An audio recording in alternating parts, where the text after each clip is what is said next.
औज़ुबिल्लाहिमिनश्शैतानिर्रजीम बिस्मिल्लाहिर्रहमानिर्रहीम। Dear class, आज economics का जो टॉपिक आपको डिस्कस किया जा रहा है वो प्रीवियस से ही लिंक है।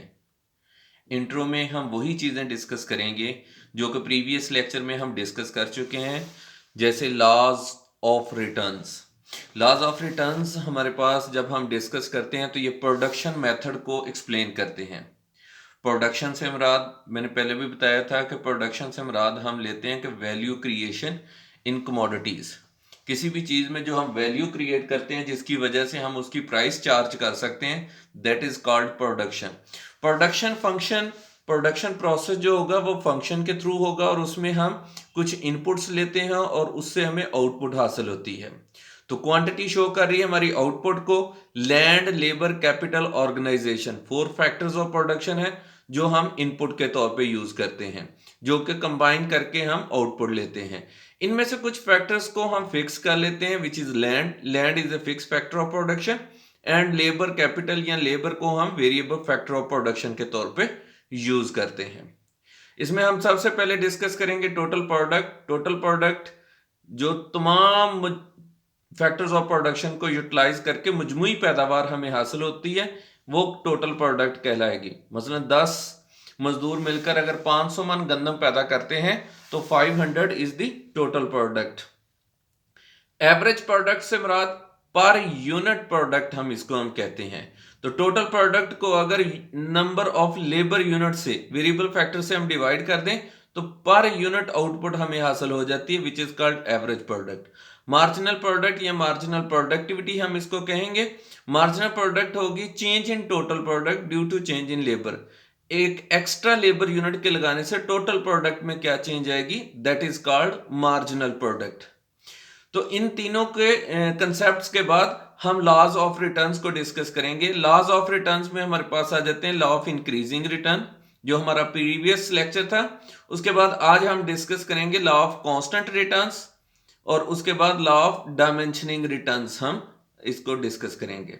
तो लॉ ऑफ कांस्टेंट रिटर्न्स हमारे पास, यहां से स्टार्ट करते हैं। Law of constant return, when the units of variable factors are increased with the units of other fixed factor।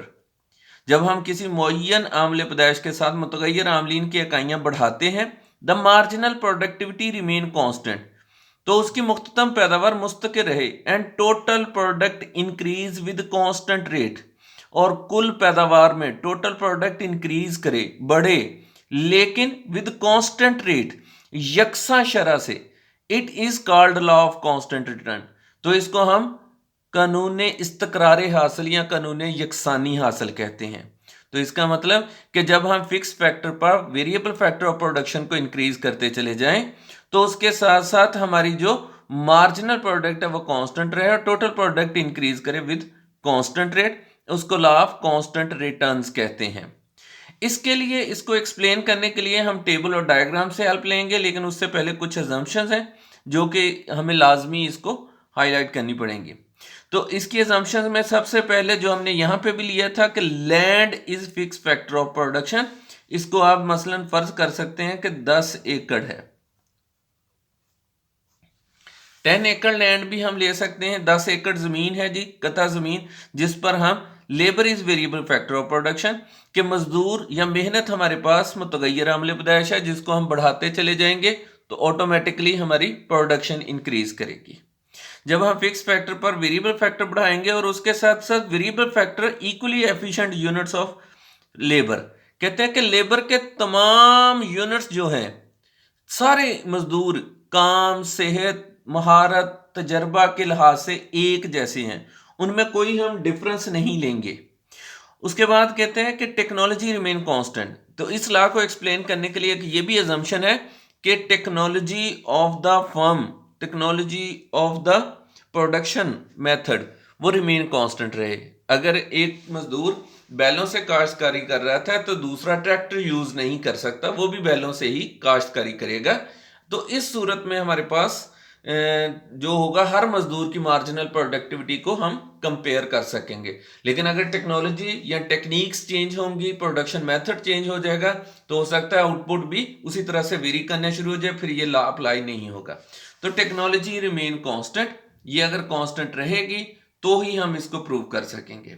तो इन एजम्पशंस की बेस पे हम टेबल लेते हैं। टेबल में पहले हम, क्योंकि 10 एकड़ फिक्स फैक्टर है, उसके बाद बुक्स में यहाँ पे ऐड किया होता है, बाद में नहीं, वो आपकी मर्जी है करना चाहें, क्योंकि हमने एक्सप्लेन कर दिया, तो वो सब फैक्टर्स के साथ ये कांस्टेंट रहेगा। वेरिएबल फैक्टर ऑफ प्रोडक्शन यानी लेबर जो हमने वेरिएबल फैक्टर के तौर पे लिया है, उसके यूनिट्स शो किए गए हैं 1 2 3 4 5 यूनिट्स ऑफ लेबर हम यूटिलाइज कर रहे हैं। Marginal productivity and total productivity, marginal productivity को हम MP से भी शो करते हैं और टोटल प्रोडक्टिविटी को या टोटल प्रोडक्ट को TP से भी शो किया जाता है। तो मार्जिनल प्रोडक्टिविटी हमारे पास है, फर्स्ट लेबर यूनिट लगाते हैं 8 रहे, सेकंड लगाने से भी 8 रहे, थर्ड के भी मार्जिनल, यानी हर individual variable factor of production हमें सेम मार्जिनल प्रोडक्ट दे रहा है। जब वो हमें सेम मार्जिनल प्रोडक्ट देगा, तो यानी ये बिजनेस की वो स्टेज आ जाती है जहां पे आप मैक्सिमम एक मजदूर को यूटिलाइज कर चुके होते हैं, उसके यूनिट्स को। अब उसके बाद उसकी मजीद मार्जिनल प्रोडक्टिविटी इंक्रीज नहीं कर सकती। तो ये वो वाला हिस्सा हमारे पास प्रोडक्शन का, वो वाला क्या कह सकते हो तो कि स्टेज आ जाती है जिसमें मार्जिनल प्रोडक्टिविटी कांस्टेंट हो जाती है, और टोटल प्रोडक्ट हमेशा इंक्रीज ही करती है।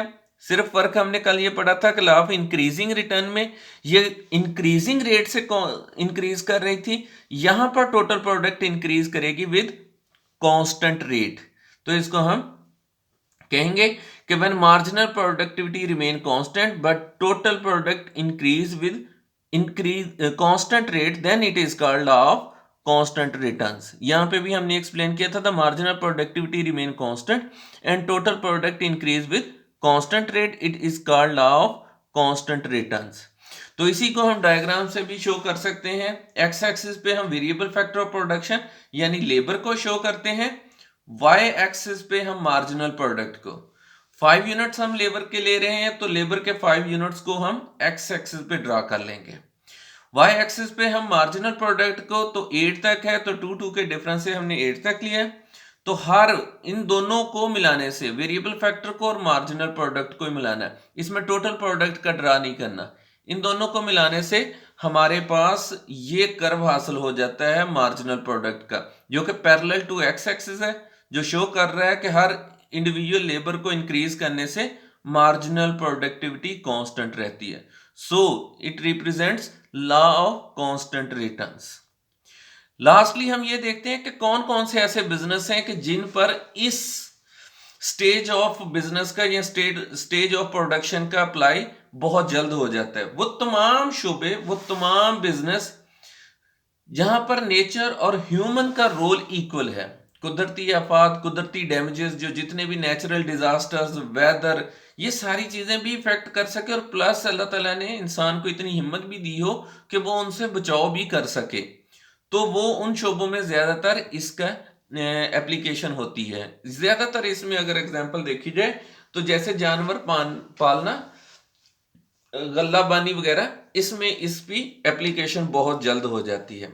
उम्मीद करता हूं आज का लेक्चर आपको अच्छे से समझ आया होगा। अपना ख्याल रखिएगा। अल्लाह हाफिज।